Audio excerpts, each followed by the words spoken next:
Très bien. Vous m'entendez toujours, n'est-ce pas? Ouais, très bien. Donc, on va parler du produit semi-direct. Je prends quoi? Je prends ça. Donc, j'ai défini les produits semi-directs. Donc, je reprends. Hop. Qu'est-ce qu'on a fait? Oula. Qu'est-ce qu'on a? Voilà. On a défini le produit semi-direct interne. Donc, j'ai deux sous-groupes. Je veux que leur intersection soit triviale, parce que ça doit être vraiment deux blocs séparés. Leur produit doit être tout, parce que je veux que quand même ça me donne tout le groupe. Et j'ai cette hypothèse un peu bizarre. L'un des deux sous-groupes est distingué. Et je dis, bon, après, ce qu'on a dit, c'est que ça ne change pas grand-chose si je dis que G égale HK ou G égale KH. Et je peux remplacer cette hypothèse de H est distingué par l'hypothèse qui semble un peu plus faible, mais en fait, c'est exactement la même hypothèse. Dire que K, c'est un sous-groupe. Ah, mince!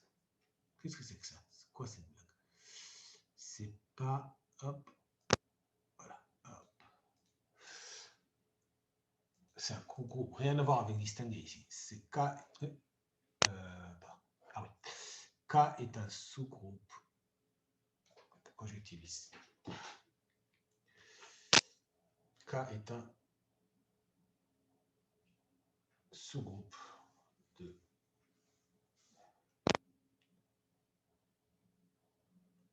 Voilà. Utiliser un trait un peu plus large. Ok, un peu plus épais.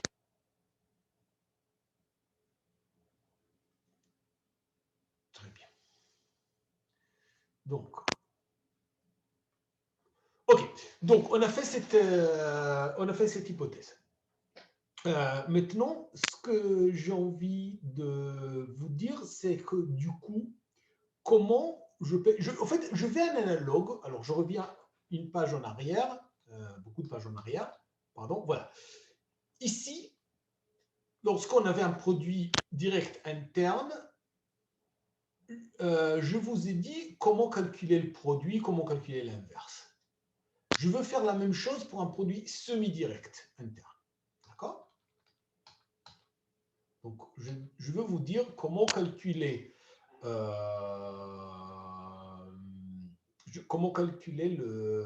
produit de deux éléments du produit semi-direct et comment calculer l'inverse d'un élément dans le produit semi-direct interne. Alors, on arrive donc ici. Donc, on prend un groupe, H égale un sous-groupe, et on suppose que G, c'est le produit semi-direct de H avec K. On regarde bien où il pointe le triangle. H, c'est un sous-groupe distingué. Alors, je prends X dans H et Y dans K et je pose phi indice Y de X, c'est la conjugaison, c'est le conjugué de X par Y. Bon, en fait, j'aurais pu prendre X dans G. Hein. Le fait que X, je l'ai pris dans H, ça n'a pas beaucoup d'importance. Mais voilà, je le conjugue. Bon, en fait, j'aurais pu prendre X et Y dans G. Mais ça va m'intéresser pour X dans H et pour Y dans K. Alors, je vais vous faire plusieurs affirmations et on va le voir une par une. La première, c'est que l'application qui a Y associe phi de indice Y, c'est un morphisme qui va de K dans haute H. Alors, commençons déjà avec ça.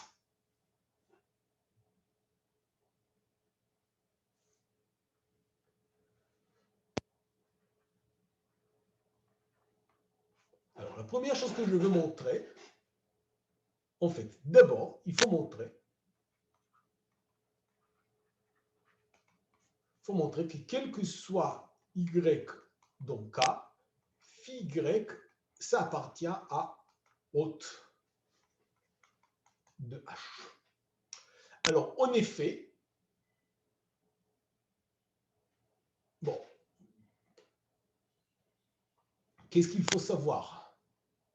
Alors, d'abord, il faut savoir que c'est une application qui va de H dans H. Donc, en effet, phi y, enfin plutôt, quel que soit x dans H, phi y de x, donc c'est quoi? C'est yx, y inverse, donc ça appartient à y, h, y inverse, qui est égal à h. Pourquoi? Parce que h est distingué.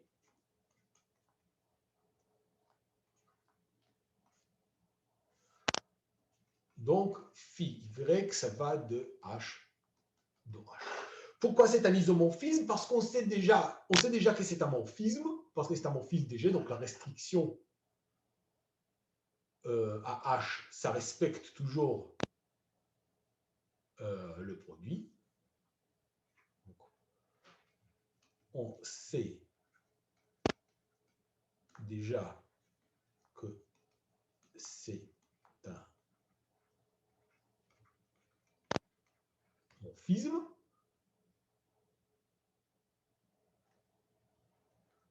Phi de x, x' égale phi de x fois phi de x'.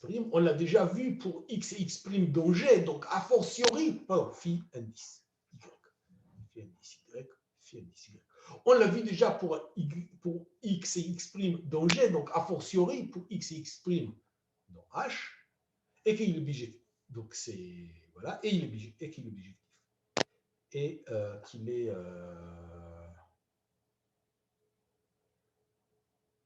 Non, on va dire comme ça.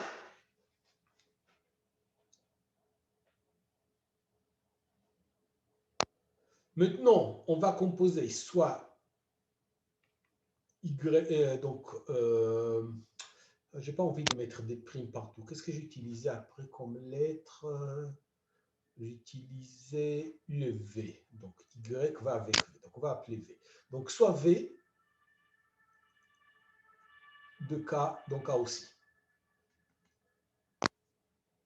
Alors, je fais phi y composé avec phi V de x, c'est phi y de phi V de x, donc c'est Vx, pardon, V inverse, c'est y Vx, V inverse, y inverse. Bon, on a déjà fait ces calculs, je le répète un peu, mais oui, j'aurais peut-être pas dû. Bon, j'ai déjà commencé, c'est pas grave.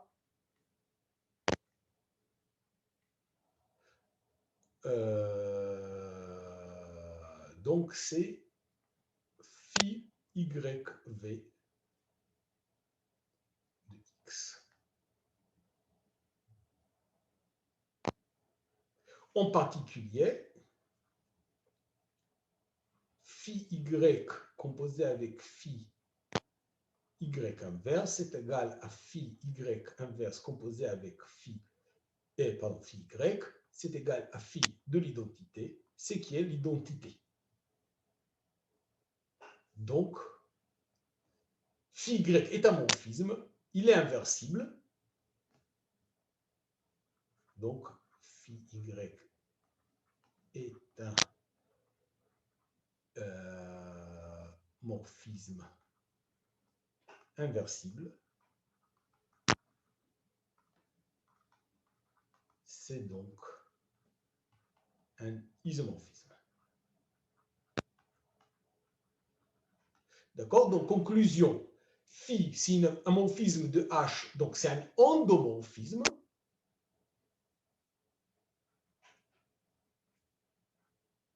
Vous vous rappelez ces termes? Pardon. Donc c'est un endomorphisme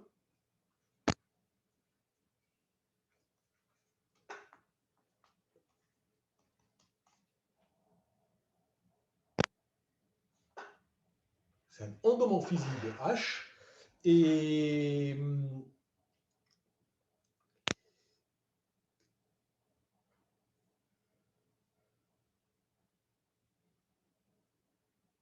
et il est un isomorphisme. Donc un endomorphisme qui est aussi un isomorphisme, c'est un automorphisme. C'est un isomorphisme de H avec lui-même, c'est un automorphisme. Un isomorphisme de H avec lui-même. Donc on passe à la page suivante. Donc phi Y qui va de H avec H est un automorphisme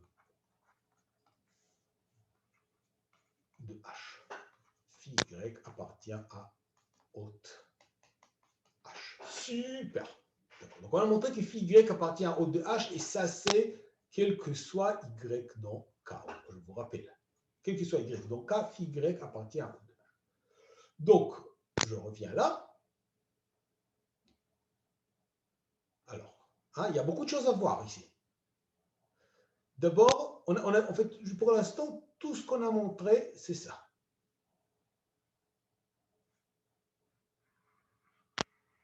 On a montré que chaque phi Y est un automorphisme de H.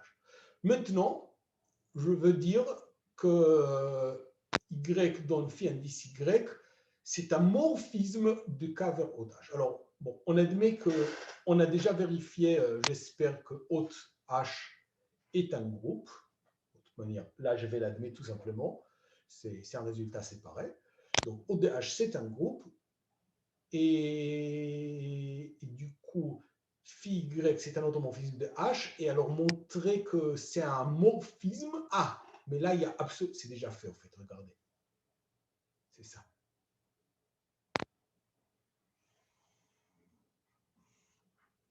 Donc, ça me dit que l'application qui a Y associe phi Y,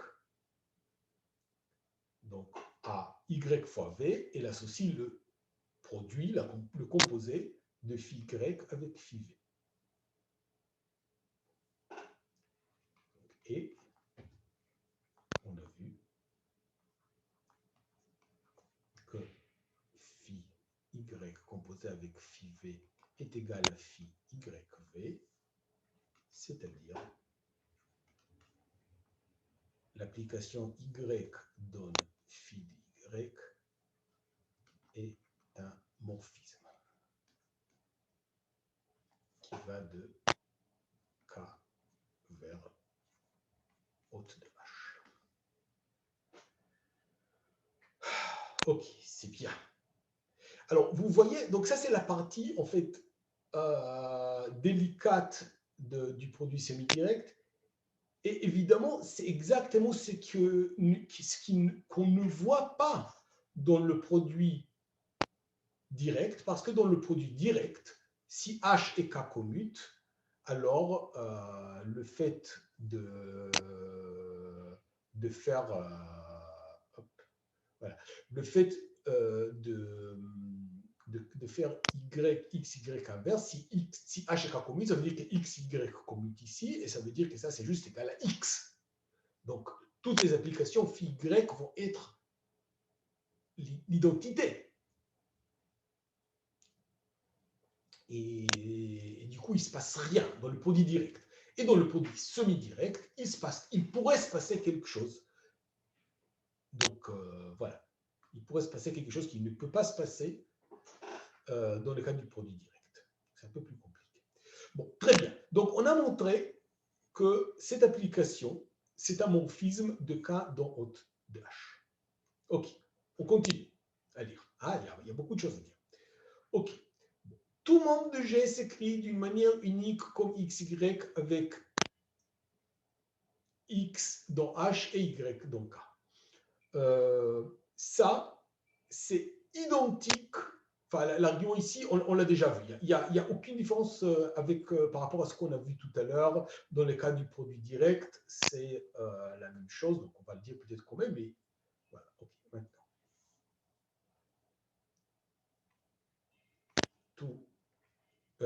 Tout Z dans G s'écrit comme XY, c'est d'une manière, hop,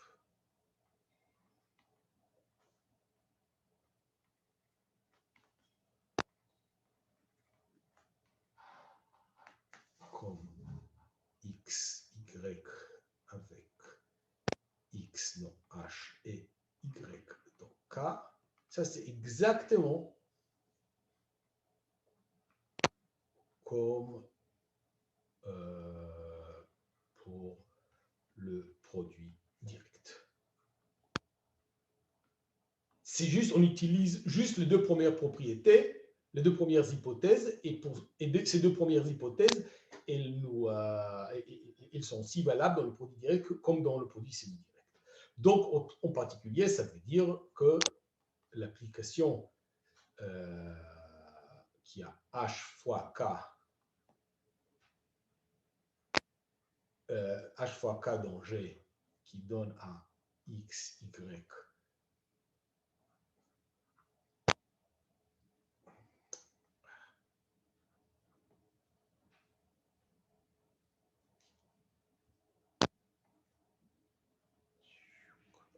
qui a xy donne xy, est une bijection.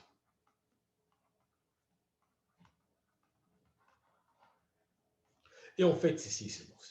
Donc, juste, on dit que c'est cette application qui a x, qui a une paire xy associe leur produit, c'est une bijection. C'est la même chose que de dire que chaque élément de G s'exprime d'une manière unique comme produit de xy. C'est la même chose. OK, très bien. Donc, ça, c'est bon, ça, c'est bon. Du coup, on arrive à ça. Ah. Maintenant que je sais que tout élément s'exprime comme xy, et du coup, tout autre élément, on va l'écrire comme uv, avec u dans h, v dans k, et il est temps de calculer leur produit.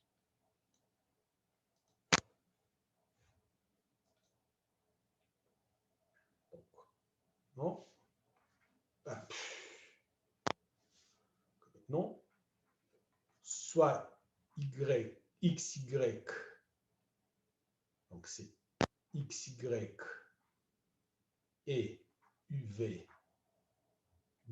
deux éléments de G, avec x et u dans H et y, v dans K.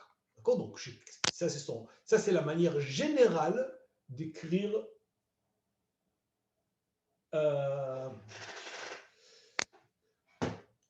ça, c'est la manière générale d'écrire un élément de G et un autre élément de G. Alors, on va calculer leur produit.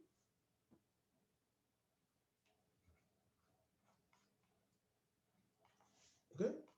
Calculons leur produit. Bon, c'est x, bon, x, y, v, quoi.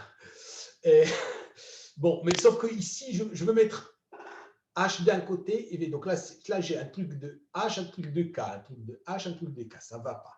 Et je ne peux pas les échanger parce que ça ne commute pas. Alors, qu'est-ce que je fais? Je dis, alors je fais comme ça. Je vais dire, c'est X, Y, U, A.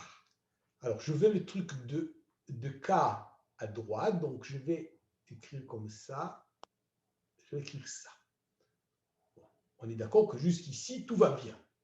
Et maintenant, je vais mettre des parenthèses comme ça. Je vais écrire que ça, c'est égal à x fois phi indice y de u fois yv. Donc, je vous rappelle que dans le produit direct interne, on avait la même chose, mais c'était juste, il n'y avait juste pas le phi. Dans le produit direct interne, pardon, oui, dans le produit direct interne, c'était la même chose, sauf qu'il n'y avait pas le phi. C'était x, u, y, v. Et maintenant, c'est la même chose, mais légèrement tordue par ce machin-là. Et d'accord, donc ça, c'est la première chose. Et du coup, ça, c'est la chose essentielle. Juste pour vous faire plaisir, on va aussi calculer l'inverse. Donc, on va calculer x, y inverse. Donc, on va essayer, hein, c'est facile. C'est y inverse, x inverse. Ah, mince, parce que là, maintenant, le machin de K, il est à gauche, alors que je veux qu'il soit à droite. Alors, je vais les échanger. Donc, je vais écrire que c'est y inverse x inverse. Alors, je vais mettre un y ici. Et du coup, je vais mettre encore un y inverse. Voilà. Je vais mettre des parenthèses comme ça. Et je vais dire, ah, ça c'est phi y inverse de x inverse y inverse. D'accord? Donc ça, c'est dans H. Ça, c'est dans K. Ça, c'était dans H. Ça, c'était dans K.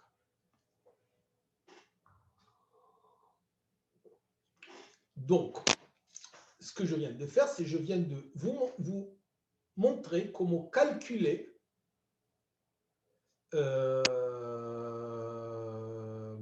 le produit de deux éléments de G ou l'inverse d'un élément de G lorsque je considère qu'un élément de G est toujours présenté sous cette forme de un élément de H fois un élément de K. Donc, je vais un élément de H fois un élément de K fois un autre élément de H fois un autre élément de K, et on est arrivé à un élément de H fois un élément de K. Et pareil pour l'inverse. L'inverse d'un élément de H fois un élément de K, c'est un élément de H fois un élément de K. Okay. Toujours dans cet ordre. Super. OK, on revient à l'énoncé.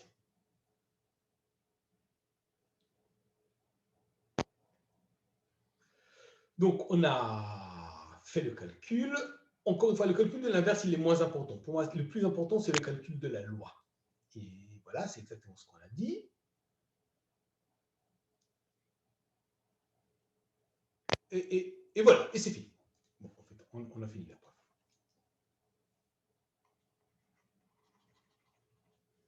OK. Très bien. Donc, qu'est-ce qu'on a fait? On a juste analysé, ce groupe. On a compris comment faire le produit dans ce groupe. Et maintenant, avec cette analyse, je vais aller dans le sens inverse. Je vais vous dire que je vais aller dans le sens inverse, c'est-à-dire je vais vous dire comment faire un produit semi-direct externe. Et comment je vais faire la définition? Je veux me motiver par ça, par cette formule. Alors, qu'est-ce qu'on a? Maintenant, pour le produit externe, on a juste deux groupes. D'accord? Donc, soit H et K, deux groupes. Et on a un truc en plus qu'on n'avait pas avant. Donc, je regarde le lemme et je dis, ah, il y avait un autre élément. Il y avait un morphisme de K vers hôte de H. Okay. Donc, je veux supposer du coup que j'ai deux groupes et un morphisme de l'un des deux vers le groupe d'automorphisme de l'autre. Donc, soit un de groupe et soit alpha, un morphisme de K dans hôte de H. Et juste pour simplifier, je vais, au lieu d'écrire alpha de Y, je vais noter alpha indice Y parce que je vais après calculer, pour après voilà, pouvoir écrire alpha Y de X. Okay. Et maintenant, je regarde le produit cartésien, mais c'est vraiment le produit cartésien, enfin, ce n'est pas le produit direct parce que je vais le munir d'une loi tordue. Qu'est-ce que ça veut dire tordue? Elle sera tordue par alpha. Alors, comment est-ce que je tords une loi? Eh bien, voici la définition. Je prends une paire XY et je prends une paire UV. Et je vais définir leur produit tordu par alpha. C'est pour ça que je mets un petit alpha ici. C'est le produit tordu par alpha. Alors, ce sera X fois alpha Y de U, Y fois V. Et si vous vous demandez, mais d'où j'ai sorti cette formule bizarre? Eh bien, exactement d'ici.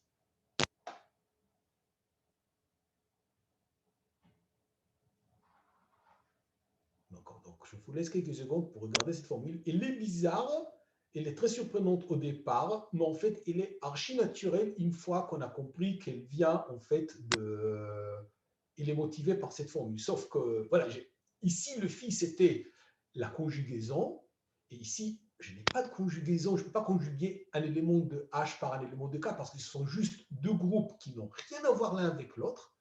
Et du coup, j'utilise ce alpha qui est une donnée en plus. OK.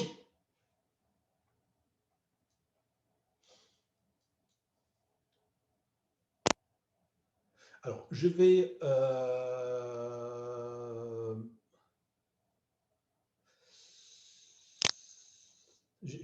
peut-être juste répéter la définition ici.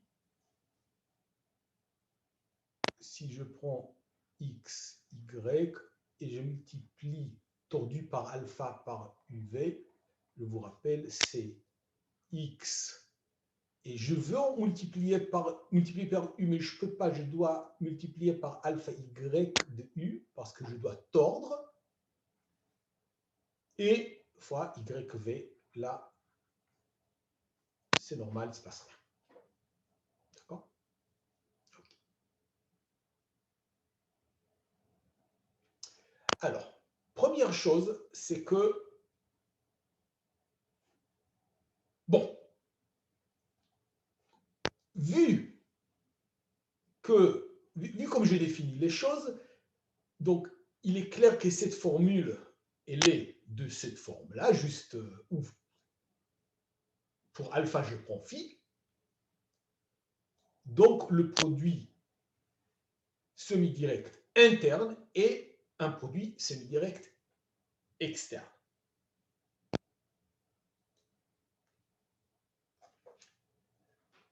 Maintenant, c'est la réciproque qui m'intéresse. Je veux montrer que, en fait, si j'ai un produit semi-direct externe, c'est aussi, c'est la même, enfin, je veux montrer que c'est la même chose. Donc, tout produit semi-direct externe est aussi un produit semi-direct interne. Alors, on va l'expliquer.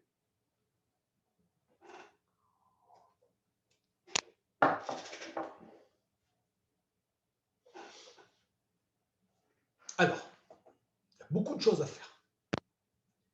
D'abord, il faut montrer que c'est un groupe. Hein, parce que là, je viens juste de vous définir, c'est un ensemble muni d'une loi. Et il faut montrer que c'est un groupe. Alors, voilà. Il y a beaucoup de choses à démontrer, en fait. C'est nettement plus compliqué que...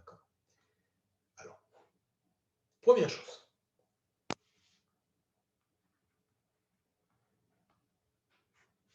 D'abord, H produit semi-direct alpha K est un groupe.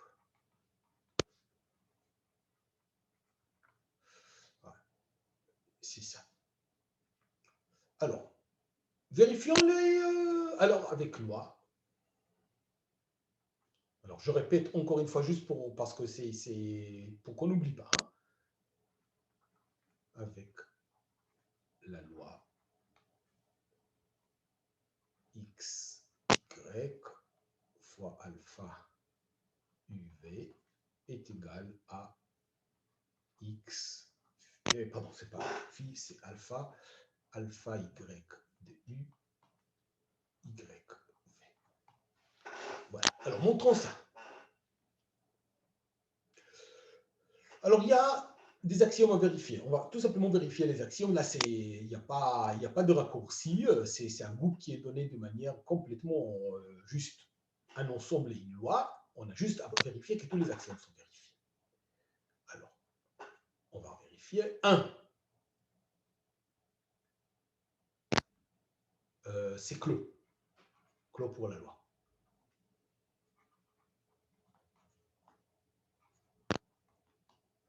Alors là, franchement, c'est OK. Parce que là, regardez. X, il est dans H. Alpha Y de U, il est dans H. Donc ça, c'est dans H. Y et V sont dans K. Donc ça, c'est dans K. Donc c'est un élément de H fois K. Bon, ça, il n'y a rien à faire. Il faut montrer que c'est associatif.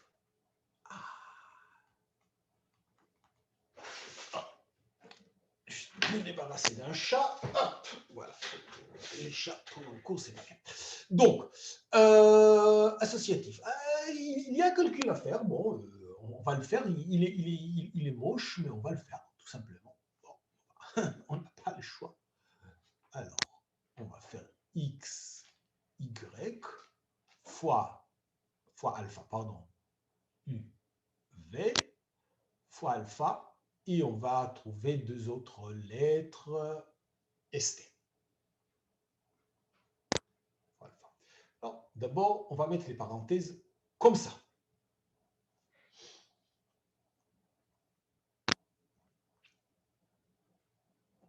Alors, ça nous fait x alpha y de u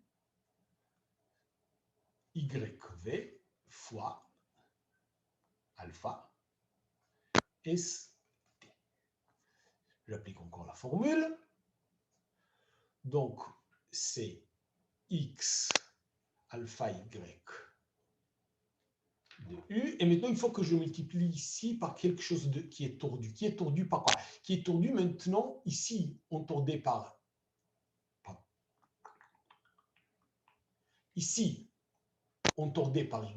Du coup, ici, il faut tordre par yv. D'accord? Donc, c'est alpha yv. Voilà, de S. Et là, on multiplie juste YV fois T.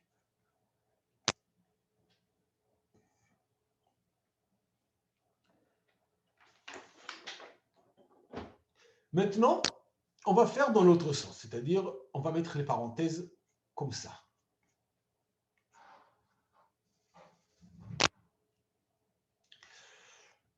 Donc, ça me fait XY fois alpha. On va mettre l'alpha plutôt en bas. Hop.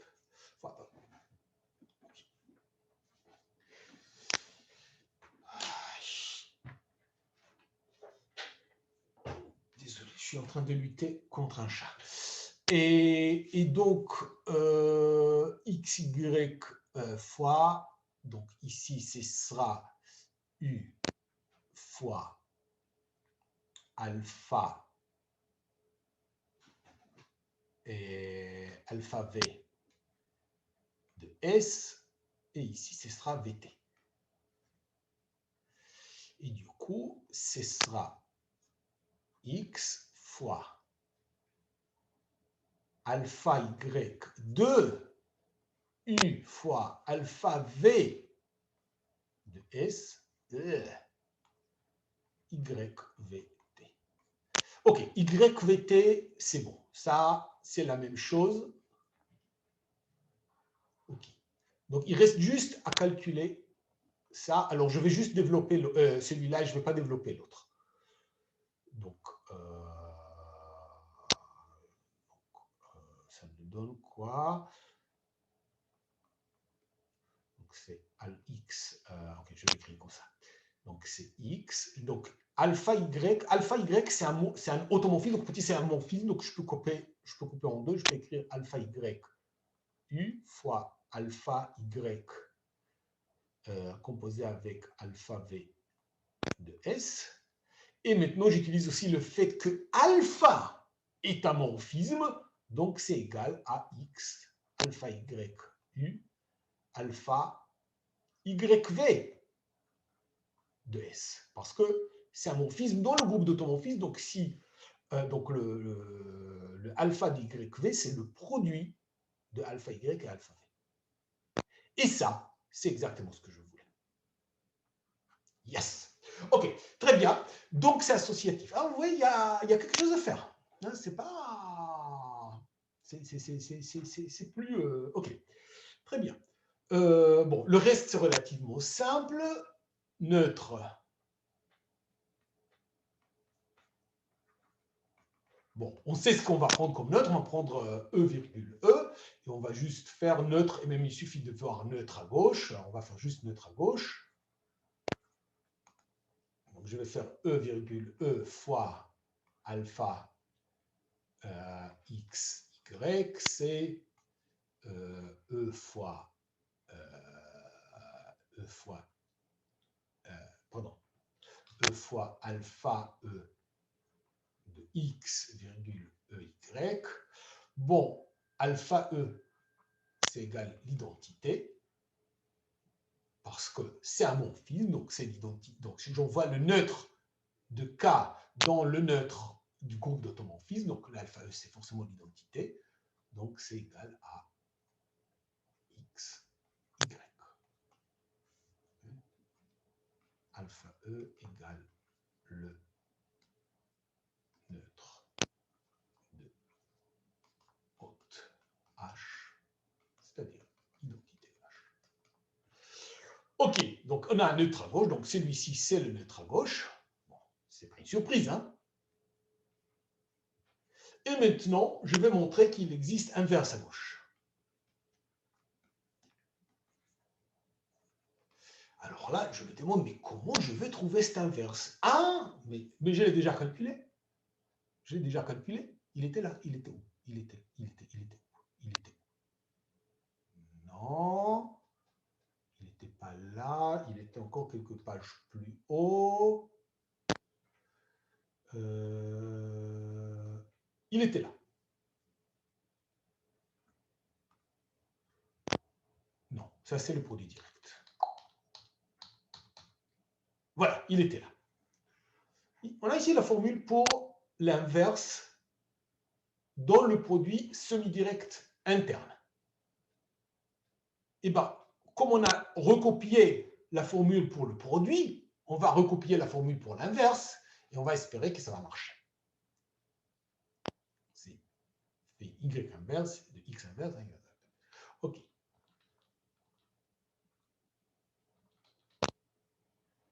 OK.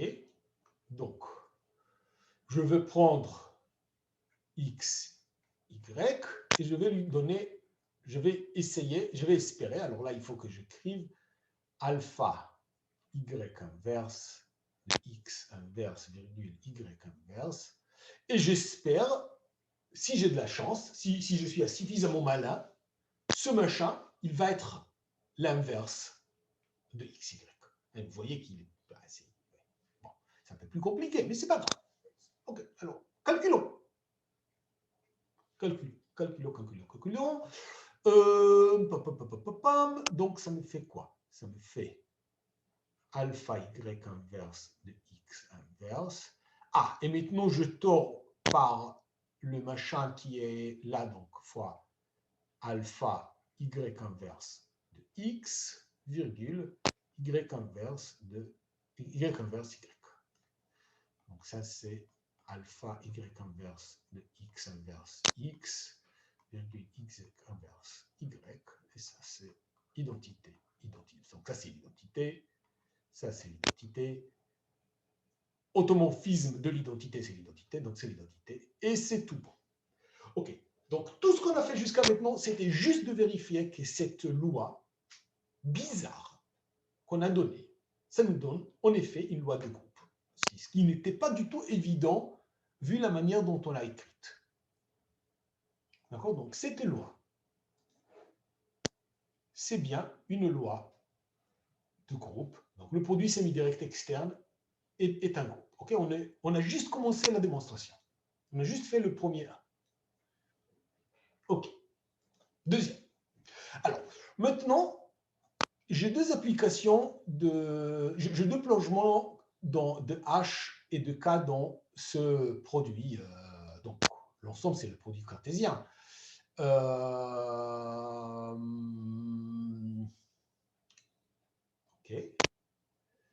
Et je vais identifier H et K avec leurs images. Donc, X, donc comme on a fait pour le produit direct. Donc, si j'ai X dans H, je vais l'identifier avec X, E. Et si j'ai Y dans K, je vais l'identifier avec E, Y. Donc, je peux supposer que H et K sont des sous-groupes de H produit semi-direct K. Alors, qu'est-ce qu'il faut démontrer? Il faut démontrer que ce sont des plongements. D'accord? Donc, c'est ça. C'est ça qu'il faut vérifier. Alors, vérifions que ce sont des plongements. Il faut montrer que ce sont des morphismes injectifs. Okay.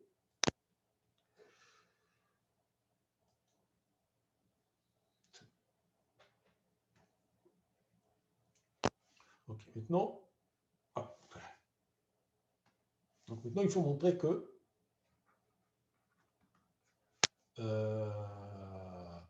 H dans H et K, pardon, ça. Donc ça envoie X à X, E et K dans H, produit semi-direct, K, qui envoie Y à E et Y, sont des plongements.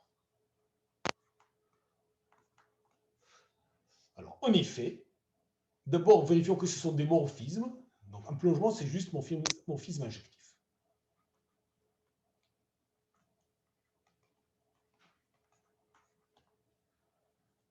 Si j'ai un morphisme injectif, c'est un isomorphisme avec son image. Donc, c'est ça. Donc, je peux identifier H et K avec leurs images.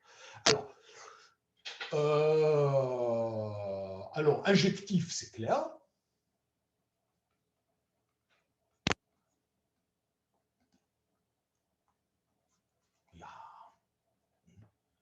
Clair. Alors, morphisme.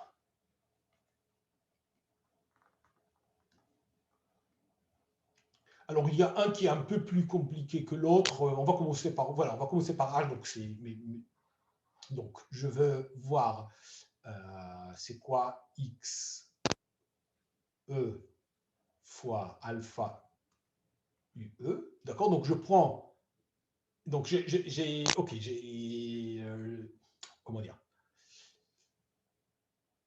Le truc, c'est que je ne donne pas un nom à ces morphismes parce que tout de suite, je vais juste dire que ce n'est pas vraiment un morphisme, c'est juste l'identité. Donc, je ne vais pas lui donner un nom, mais voilà, l'image de X, c'est X, E, l'image de U, c'est U, E, et le produit, c'est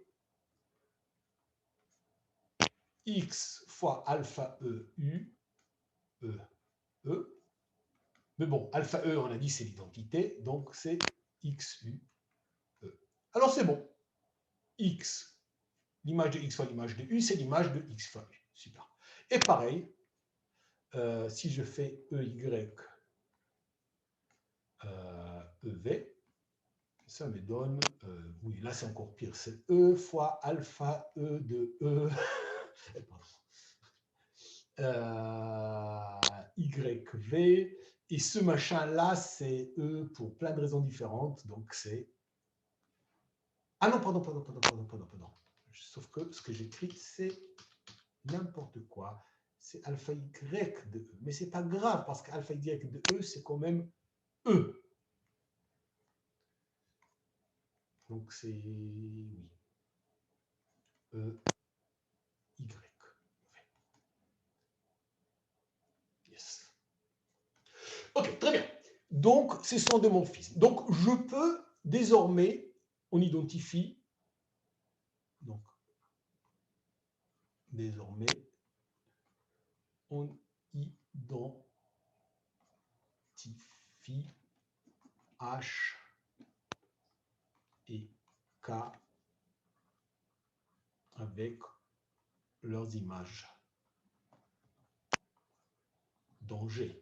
Donc, ça veut dire que X dans H, ce sera, je l'identifie avec X, E, et Y dans K, je l'identifie avec E fois et E virgule Y. Donc, ça, c'est un élément de H, ça, c'est un élément de K. Donc, c'est un abus de notation. Oui, c'est un abus de notation, mais ça nous rendra la vie plus facile que de dire il y a un H qui est dehors, il y a un H' qui est dedans, quelque chose comme ça. Donc, c'est quelque chose qu'on permet de se faire si les choses sont tellement claires qu'il ne risque pas d'y avoir d'ambiguïté. J'espère que c'est assez clair. OK, donc on en est. Voilà, on est exactement là. Donc, on a dit ce sont deux sous-groupes. Voilà. Et maintenant, avec ces identifications, donc maintenant, H et K sont deux sous-groupes de ce groupe que j'ai construit, et je dis qu'en fait, c'est un produit semi-direct. Et que, donc, c'est un produit semi-direct, donc il y a c'est mon morphisme phi, et en fait, les phi, c'est exactement les alphas. Bon, ce n'est pas une surprise parce que j'ai pris alpha, je l'ai utilisé comme si c'était phi, et maintenant je retombe dans l'autre sens. D'accord. Donc, alpha, c'est l'application. Donc, alpha, c'est juste, c'est phi, c'est la même chose. Alors, on va voir ça.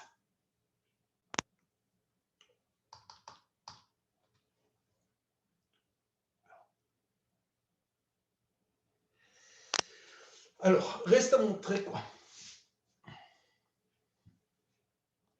Montrer que, avec ces identifications,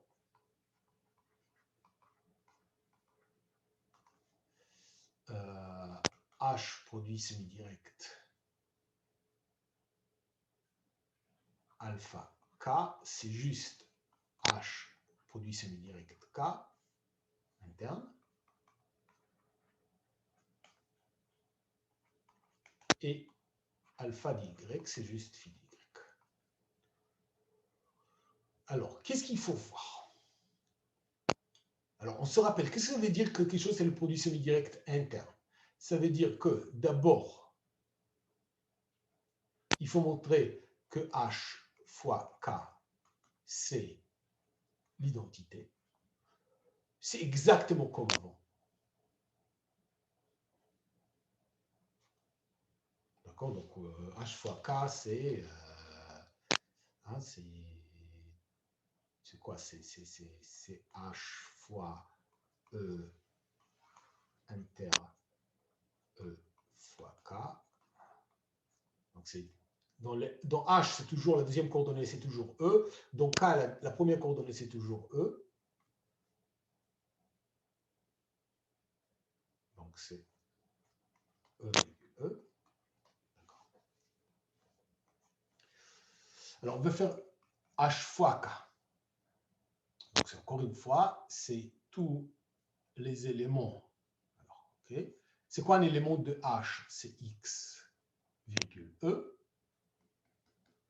fois un élément de K, donc E, virgule Y. Et c'est un produit alpha, évidemment. On est dans le produit semi-direct alpha. Donc, ça, c'est un élément de K. Voilà. Donc, pour machin dans H, machin dans K.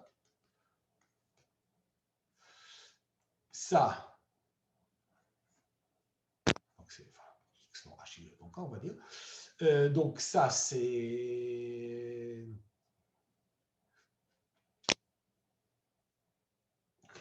Je ne sais pas comment c'est fait. Ouais, c'est un abus de notation, mais même quand on fait un abus de notation, il faut être à peu près correct. Donc, on va dire comme ça. Donc, ça c'est juste X. OK. Fois alpha. Ça, c'est EY, ce que j'identifie avec Y. Okay, avec X, H. On va l'écrire comme ça. OK. Donc, c'est quoi ça? C'est X fois alpha E. Ah oui, c'est là où c'est n'importe quoi. Enfin, c'est alpha E de E, on s'en fiche complètement. Virgule Y. Et ça, c'est juste X, virgule Y. Pour X, non H, Y, donc K. Et ça, c'est juste H fois K. Donc ça, c'est l'ensemble H fois K, c'est-à-dire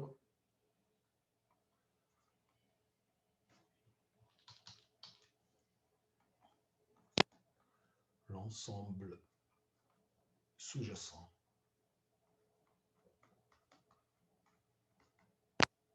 Ça, c'est notre ensemble, produit cartésien. Cartésien. Donc c'est l'ensemble sous-jacent du groupe.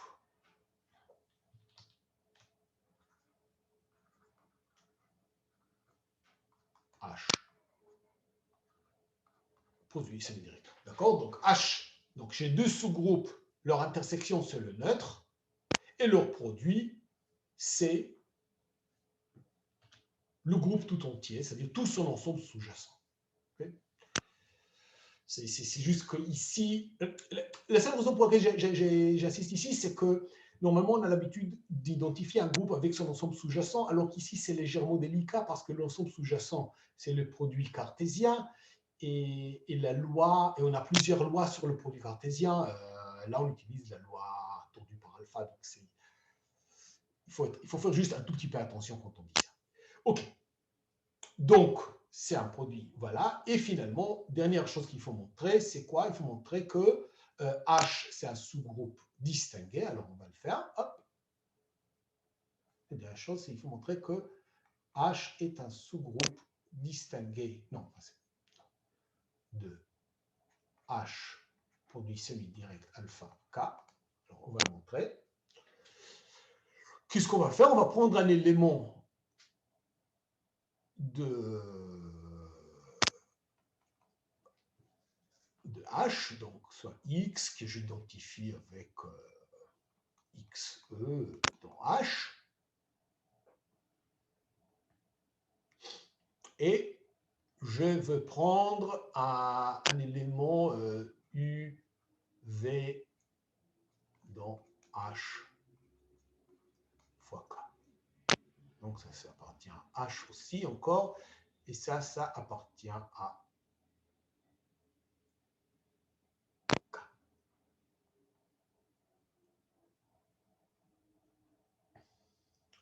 Et je vais calculer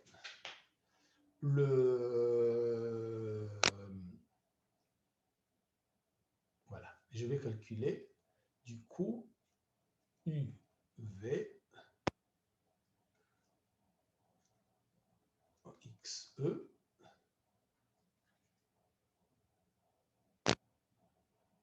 non, je vais juste faire ça.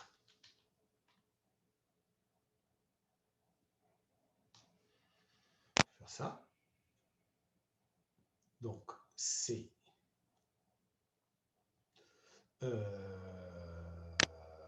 U alpha V de X, virgule V. Je vais les réécrire comme U alpha V de X, U inverse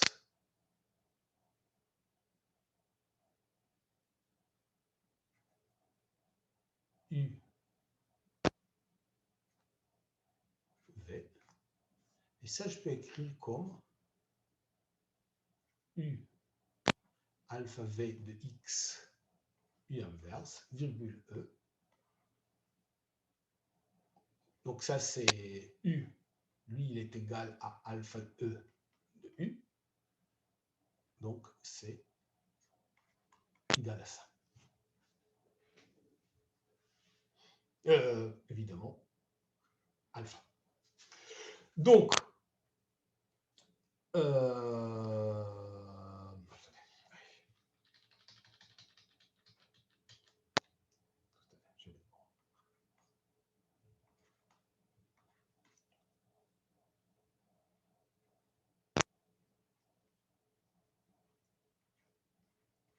d'accord. Donc, si je fais ce calcul, enfin, si je vais du bas vers le haut, je dois prendre ça fois U alpha E de U, donc c'est exactement ça, hein, fois E fois V, virgule E fois V, c'est ça. Donc c'est bon. Okay.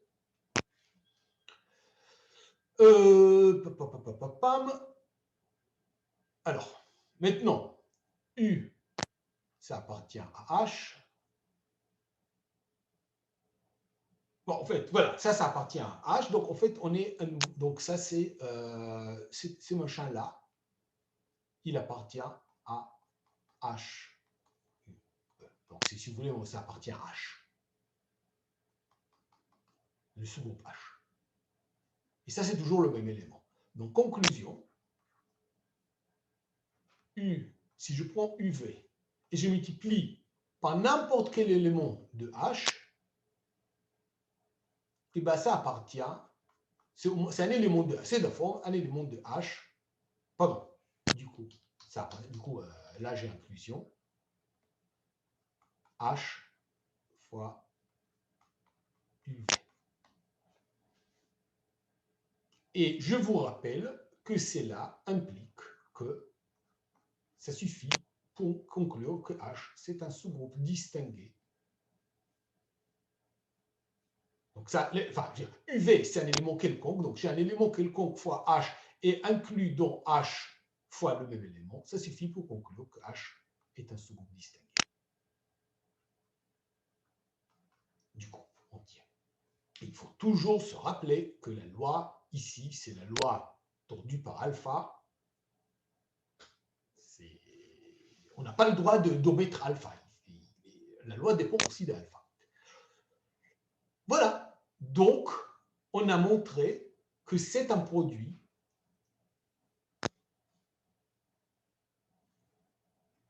donc H tordu par alpha K est bien un produit direct, produit semi-direct, pardon,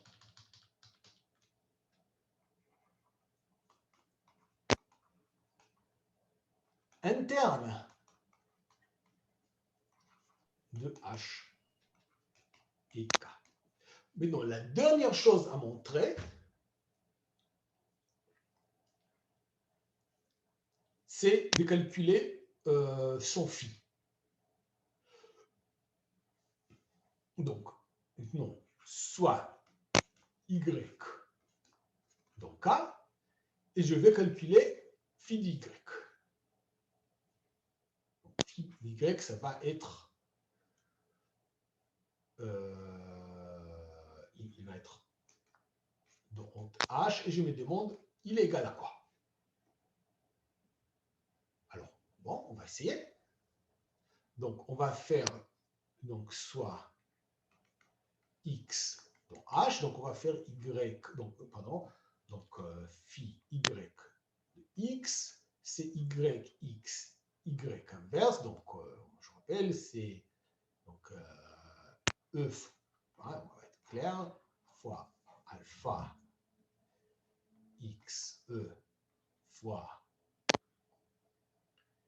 alpha Y inverse. Alors, on va essayer de se rappeler quelle était la formule. Alors, qu'est-ce qu'on a eu comme formule pour l'inverse? Voilà, on a une formule pour l'inverse ici. Donc, ici, la formule pour l'inverse, on avait... Donc, ici, c'est E virgule Y. Donc, le X, c'est l'identité. Donc, ça va être juste E virgule Y inverse. Donc, ce sera ça.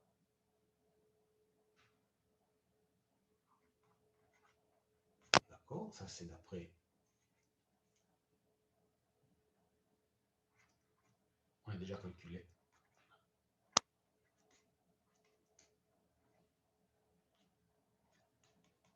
L'inverse dans H, produit semi-direct alpha K.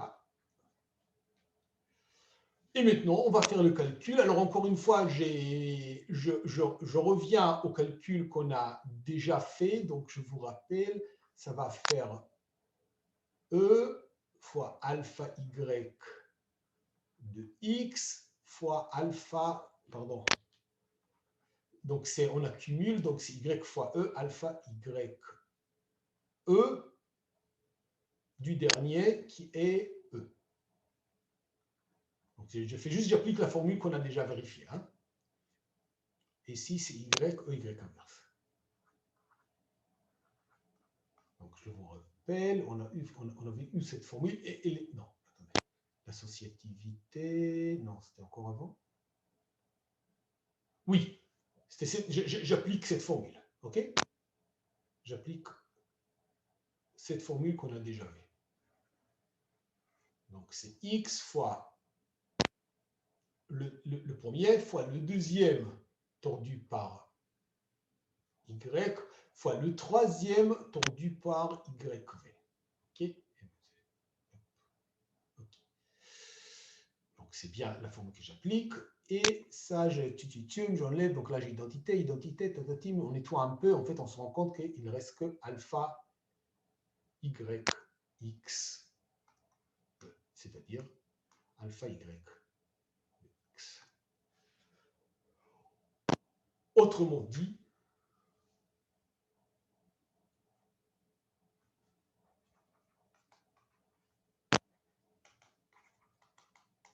quel que soit y dans K, phi y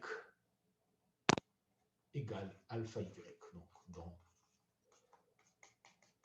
haute de H. D'accord.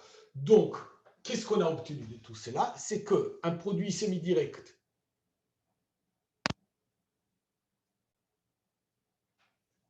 externe, donc on était parti.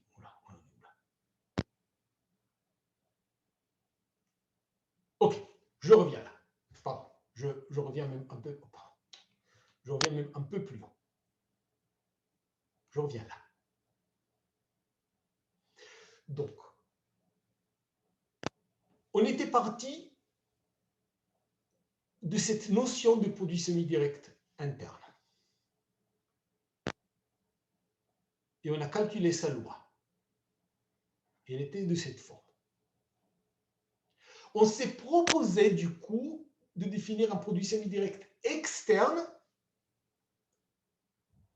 en répétant cette forme, sauf que comme on n'a pas phi, on n'a pas de conjugaison, comme on a juste deux groupes qui ne sont pas des sous-groupes de rien, j'ai juste un groupe ici, un groupe là. Donc on a dû avoir ce alpha en plus, mais à part ça, on a plus ou moins répété la formule et on a défini le produit semi-direct externe. Donc, en particulier, le produit semi-direct interne, c'est le produit semi-direct externe si on prenait alpha égale phi.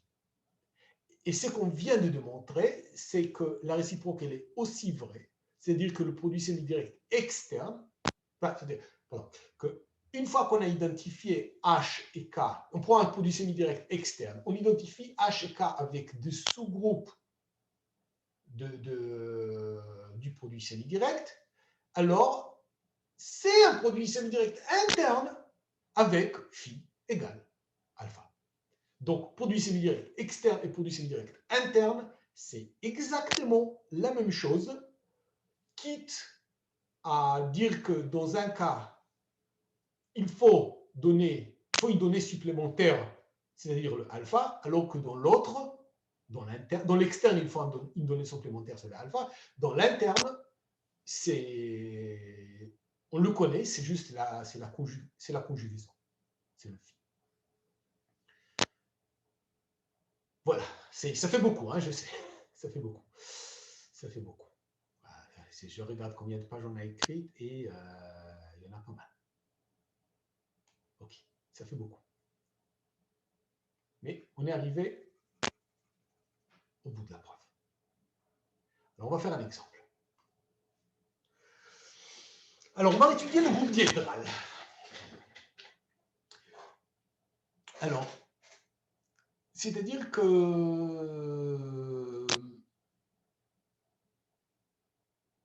oui, on va étudier le groupe diédral de deux manières différentes. Alors, je vous rappelle, le groupe diédral, vous l'avez déjà vu. Voilà. Pourquoi bon, le groupe diédral, vous l'avez déjà vu, en principe, donc c'est le groupe de symétrie d'un polygone régulier, d'un n-gone régulier. Donc, on a un sous-groupe très naturel, c'est le groupe de rotation. Et on a aussi les réflexions. Alors, les réflexions, ça ne forme pas un sous-groupe, évidemment, mais si je prends une réflexion, alors elle engendre un sous-groupe. Bon, une réflexion, donc son carré, c'est l'identité. Donc, si j'ai une réflexion, ça engendre un sous-groupe, un sous-groupe, voilà, à deux éléments, l'identité et la réflexion, c'est un sous-groupe. On l'a appelé K. Alors, il y en a plusieurs c'est-à-dire, si je prends une autre réflexion, eh ben, j'obtiendrai un autre cas. C'est pas grave.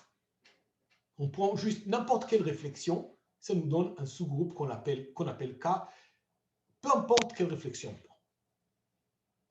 Okay? Donc, on a deux sous-groupes. On a H, le groupe de rotation, et H et K, le groupe de ce sous-groupe-là qu'on vient de construire. Bon, une réflexion n'étant pas une rotation, l'intersection, elle est triviale. Il n'y a que l'identité qui... l'identité, c'est une rotation par zéro. La réflexion n'est pas une rotation. D'accord? Donc, l'intersection, elle est triviale. Et bon, il faut montrer que le produit... Donc, c'est un exemple. Je ne vais pas faire tous les détails. Donc, là, je vais juste... Donc, on va admettre... peut-être vous l'avez vu déjà en TD. Oui, normalement, vous avez vu en TD que...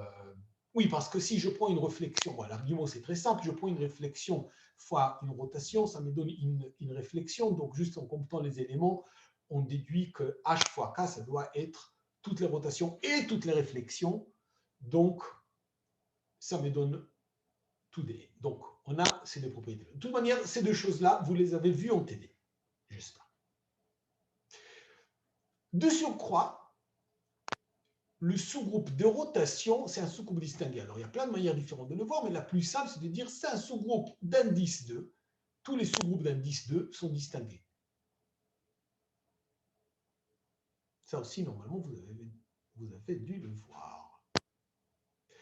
Donc, c'est un produit semi-direct interne. Et on va faire le calcul.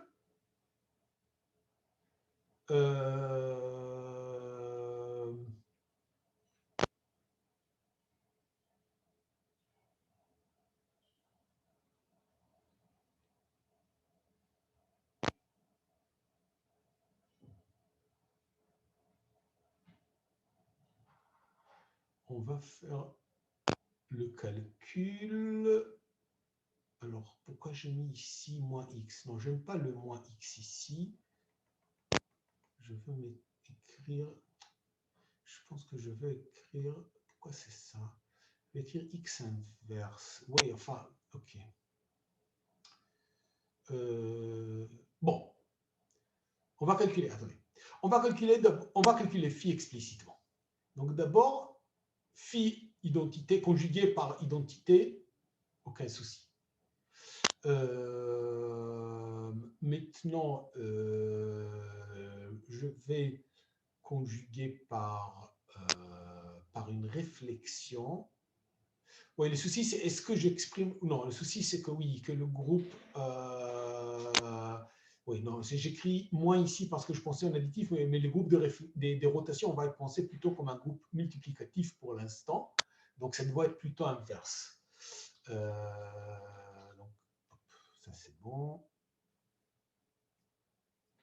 Et ça, j'ai envie d'écrire x inverse plutôt, parce qu'on parle d'un sous-groupe multiplicatif. Alors, pourquoi ça, c'est vrai? Parce que vous faites une rotation, donc vous tournez à gauche. X tourne à gauche. Alors, je fais une réflexion, je tourne à gauche, je refais la même réflexion. Qu'est-ce qui s'est passé? Ben, j'ai tourné à droite. Donc, c'est juste, on tourne dans l'autre sens. La réflexion fait... Enfin, voilà. Donc, ça, c'est une explication intuitive. On tourne dans l'autre sens.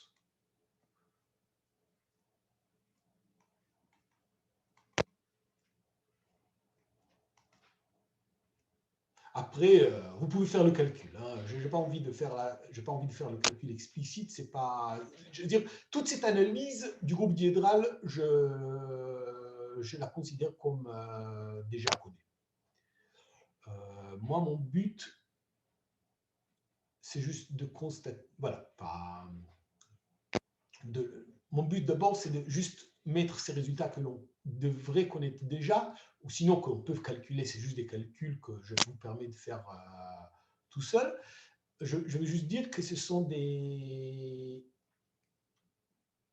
voilà, ça nous permet de comprendre ce produit semi-direct interne. Donc, c'est un produit semi-direct interne d'abord, et puis on a compris le phi. Très bien. Donc, d'ailleurs, on remarque que H et K ne commutent pas, parce que ici, phi S de X, ce n'est pas X, c'est X inverse. Donc, S et X ne commutent pas. Et donc, ce n'est pas un produit direct. C'est un produit vraiment semi-direct. OK. Maintenant, ce que j'ai envie de vous dire, c'est que pour moi, ça, ce n'est pas du tout le groupe diédral. Pour moi, dans ma tête, et ça explique pourquoi ici j'écris le moins X, vous verrez tout de suite pourquoi. Dans ma tête, le groupe diédral, c'est quelque chose de complètement différent. Et je vais vous expliquer pourquoi.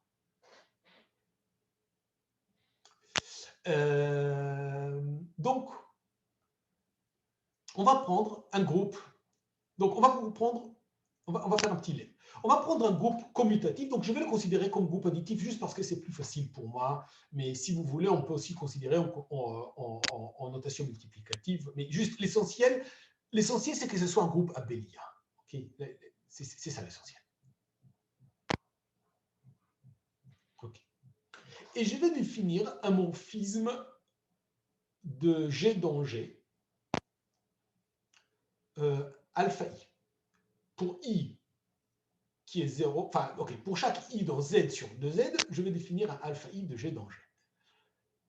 Si on est à l'identité, eh ben, ce sera l'identité. Et si on est au neutre, ce sera l'identité. D'accord? Donc le neutre me donne l'identité. Et l'autre, celui qui n'est pas neutre, ce sera l'inverse. Donc ici, on est en notation additive, donc ce sera l'inverse additif, c'est-à-dire l'opposé. Alors ça, c'est un automorphisme. Pardon. Alors, chaque AI est un automorphisme et l'application alpha donne Z sur... et l'application alpha est un morphisme dans OG.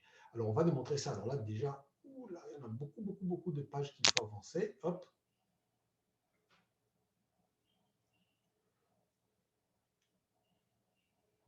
OK. On va ajouter une page. Donc, je rappelle. Donc, j'ai preuve de si, donc, on montre quoi? On dit si G plus est un groupe additif, donc abélien,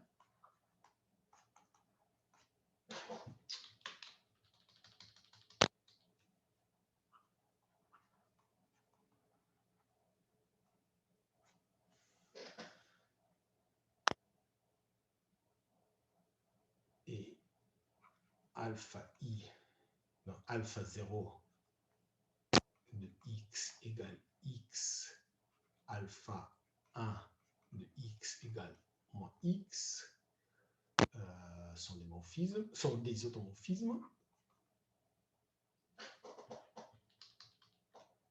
Alors, tous les alpha I appartiennent à haute de G, et l'application Z sur 2Z dans haute de G qui a I donne alpha I est un morphisme. Okay. Je suis en train de répéter ça parce que c'est trop loin en haut et voilà, je préfère répéter ça. Alors, on va le montrer. Alors, ok, j'ai répété le lait, maintenant on va le montrer. Alors, bon, alpha 0, c'est l'identité. C'est bien notre morphisme.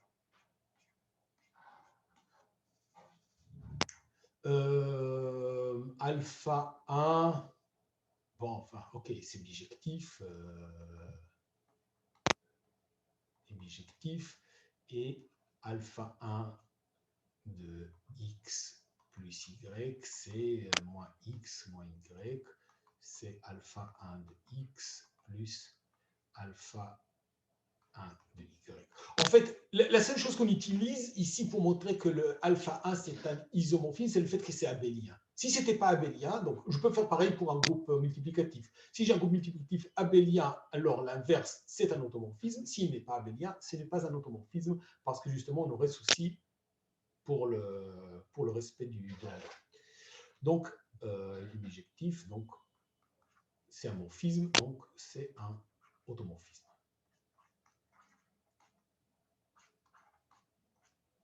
OK, donc ce sont deux automorphismes.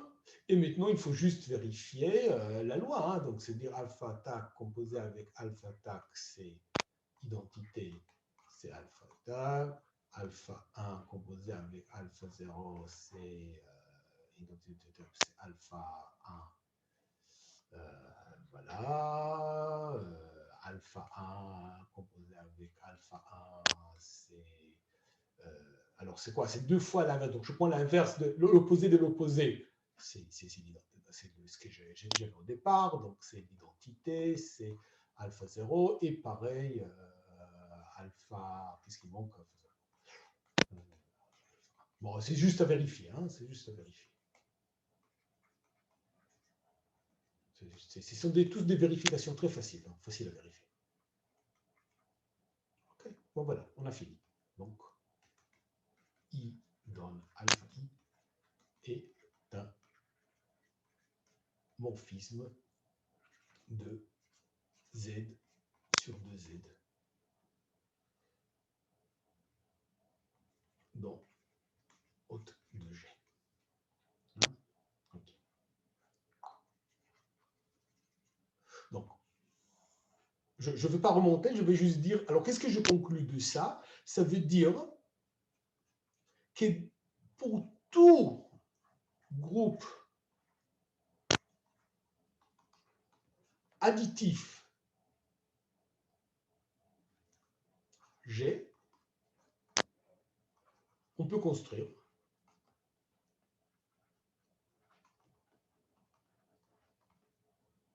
G produit semi-direct avec ce alpha que je viens de définir, avec Z sur 2Z.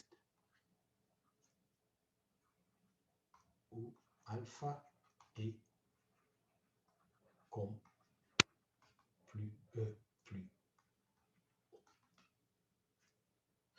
D'accord? En particulier, dans cas particulier,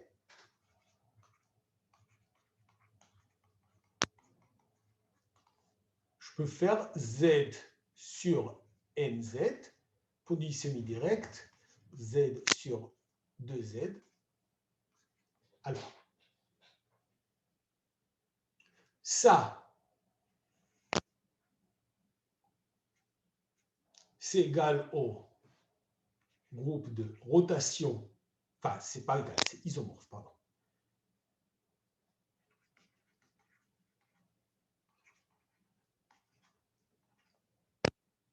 Si je prends les rotations dans Dn, alors il y en a combien? Il y en a n, rotation par 0, par un cran, par deux crans, jusqu'à ce qu'on arrive à rotation par n crans, mais rotation par n crans, c'est on est revenu à l'identité. Donc, c'est exactement Z sur NZ. Ça, c'est isomorphe, un E et une réflexion.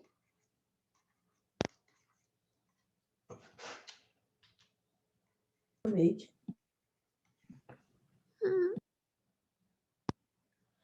Et la loi alpha. Alors, je reviens là. Et je dis, la loi, enfin, je veux dire, l'application alpha, c'était quoi? C'était, bon, pour l'identité,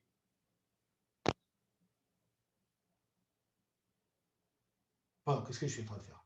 Pardon, je suis en train de comparer, je suis en train de comparer le alpha avec le phi. Le phi, c'était phi identité c'était phi de l'identité, c'était l'identité, bon, très bien, et phi d'une réflexion, c'était juste prendre l'inverse. D'accord, très bien. Et ici, qu'est-ce qu'on a? Ça, voilà. Ça, c'est identité, pardon, c'est 0, 0, 1. D'accord, donc, le 0, je vais prendre une autre couleur. Le 0, il correspond à l'identité. Le 1, il correspond à une réflexion. Et finalement,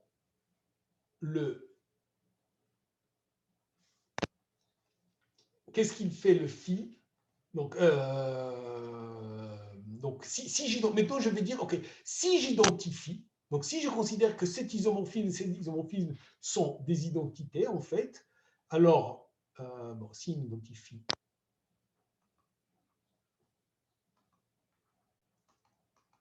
phi par ces isomorphismes, alors,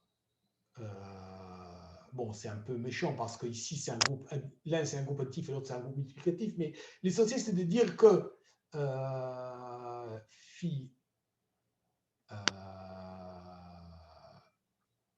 pardon,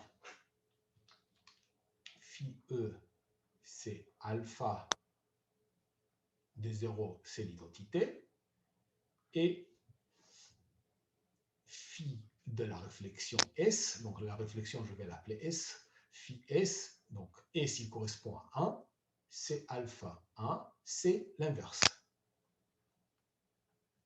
Un jour.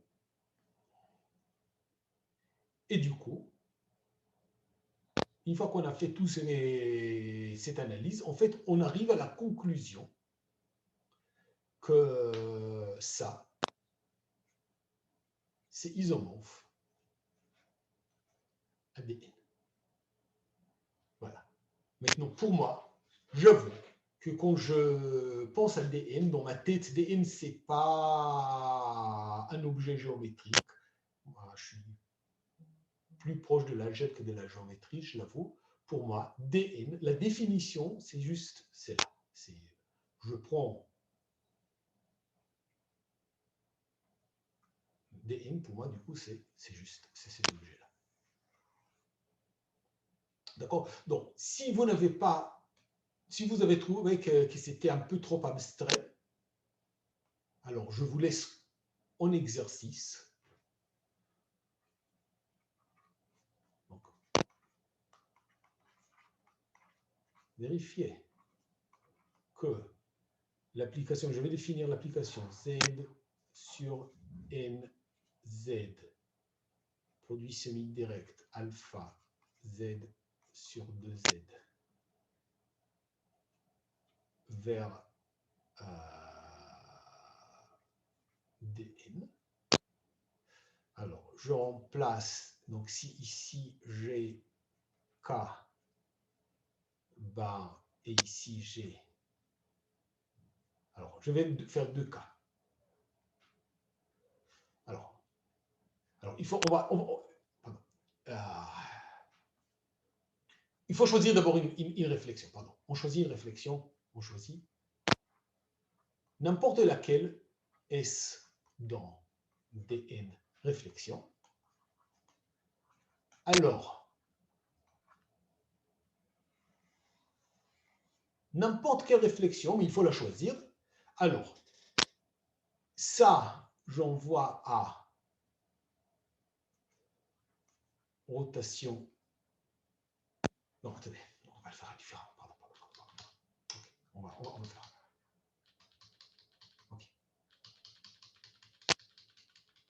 Okay. Soit S dans DN une rotation. N'importe laquelle. Soit R dans DN un générateur. Voilà, ça sera plus facile comme ça. Du groupe des rotations.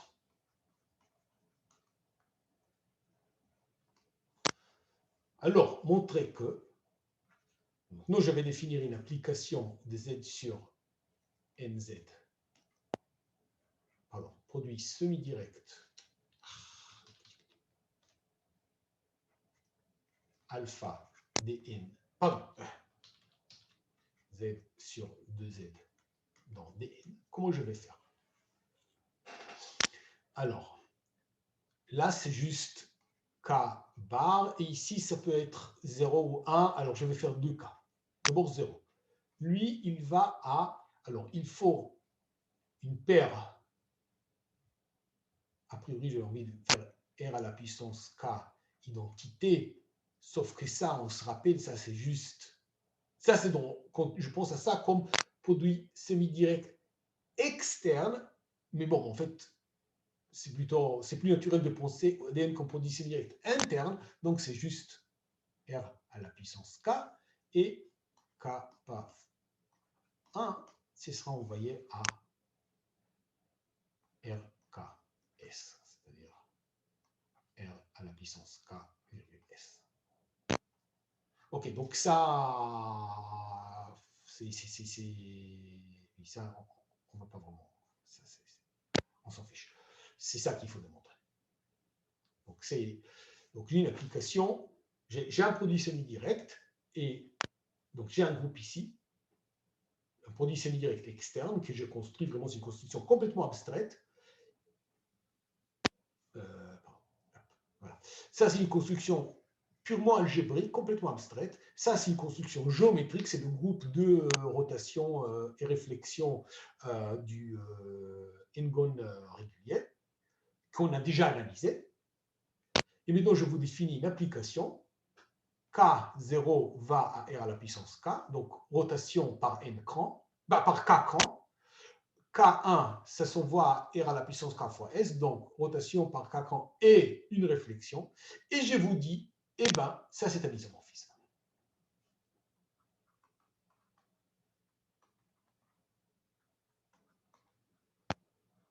Donc, si vous avez suivi l'argument de la page précédente, en fait, je l'ai déjà démontré.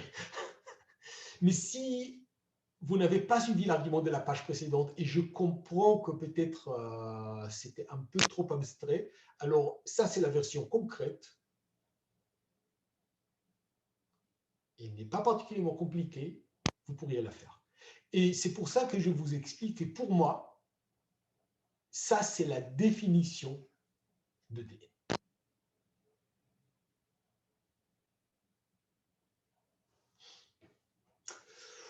Ok, bon, on va regarder. Donc du coup, voilà, on est ici. Voilà. Ceci nous permet de construire dn comme produit semi-direct externe dn cz sur nz fois alpha z sur 2z avec ce alpha juste l'inverse.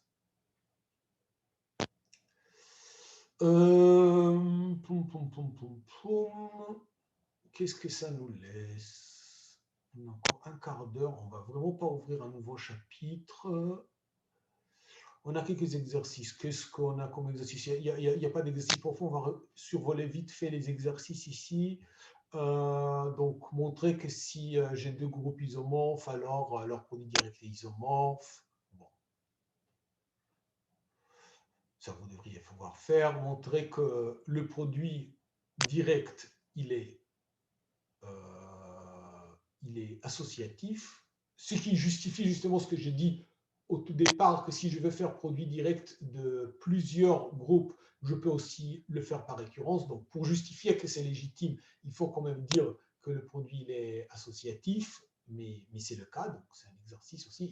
Et quand j'ai dit que c'est isomorphe, c'est plus qu'isomorphe, il y a un isomorphisme naturel. Donc ici, étant donné l'isomorphisme entre H et H', et étant donné un isomorphisme entre K et K', il y a un isomorphisme naturel entre H fois K et H' fois K'.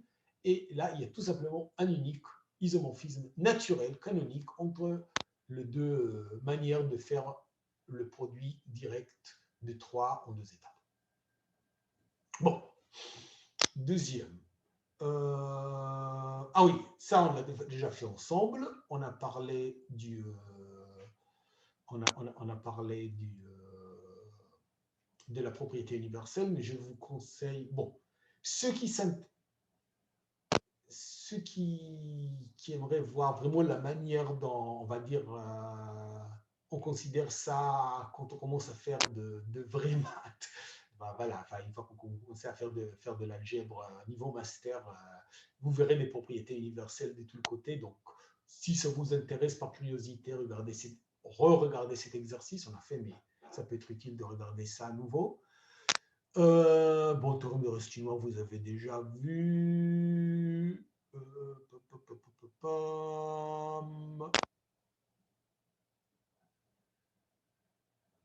Ah,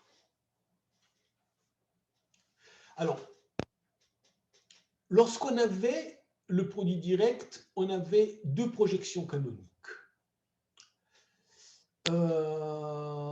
Bon, c'était...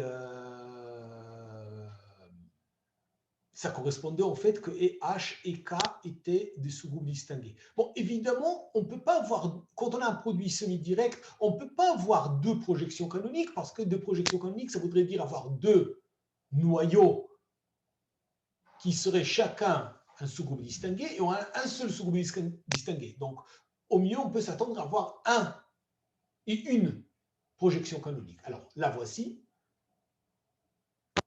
Il y a l'application, donc c'est comme H, c'est le sous-groupe distingué, la projection, elle va être sur K. Donc, on va envoyer un élément de G que j'exprime comme X fois Y, je vais l'envoyer à Y, et du coup, ce sera un morphisme surjectif de noyau H qui est ce qu'on distingué. Donc ça, il faut vérifier. Donc voilà, le noyau de cette projection, il est H. Et en plus, on peut plonger K dans G. Bon, ça, on le sait. Alors, bon, pi composé avec 7. Donc, c'est... Si on dessine, donc on a G ici. Donc, G ici qui va sur K, surjectif. H s'injecte dedans. Ça, c'est l'injection canonique. Ça, c'est la projection canonique. Et là, on a un S qui fait ça. Donc, il y a une autre injection canonique. Pardon. Il y a une autre injection. Elle est moins canonique. Mais c'est pas grave. Bon, bref. Okay. Il y a une autre injection. Et la composition, si je pars de K, je vais dans G et je retombe sur K, et ben, je retombe sur l'élément que j'avais parce que ça envoie Y à identité fois Y à Y. Donc, voilà. OK, il n'y a rien de profond ici. Là, l'exercice 4, ce sont que des évidences. Hein? Que des évidences.